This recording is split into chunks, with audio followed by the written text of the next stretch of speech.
তো হ্যালো বন্ধুরা, তোমরা নিশ্চয়ই দেখতে পাচ্ছ আমি ভোলেনাথের সামনে দাঁড়িয়ে রয়েছি।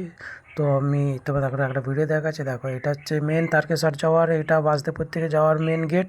তো এই গেট থেকে আমি একটা ভিডিও শুরু করলাম। তো কত সুন্দর লাইটিংয়ের কাজ হয়েছে দেখে নাও সব বন্ধুরা। তো তোমরা যারা যারা এখনও আসোনি অবশ্যই চলে এসো, দেখতে এসো লাইটের কাজ দেখতে গেলে কিন্তু রাত্রিরে আসতে হবে। আর মেন এখনও তারকেশ্বরে যে দুধপুকুরে যে ভিডিওটা, ওইটা এখনও লাইটিংয়ের কাজে আমি ভিডিও ছাড়িনি। যাদের যাদের দেখার ইচ্ছুক অবশ্যই চলে এসো, কিন্তু রাত্রিরে আসতে হবে। তো নাহলে দিনের বেলা লাইটিংয়ের কাজ বুঝতে পারবে না কেমন হয়েছে না হয়েছে। সকলে অবশ্যই চলে আসবে, ঠিক আছে বন্ধুরা? কেমন লাগছে ভিডিওগুলো অবশ্যই কমেন্টের মাধ্যমে জানাবে। তোমাদের রায় আমার কাছে খুবই গুরুত্বপূর্ণ। তো অবশ্যই কমেন্টে জানাবে তোমাদের ভিডিওগুলো কেমন লাগছে। আগের ভিডিও পেতে চ্যানেলটাকে সাবস্ক্রাইব করবে, বন্ধুদের মাঝে শেয়ার করে দেবে। তো এইটুকুনি আমার কাছে বলার রইল।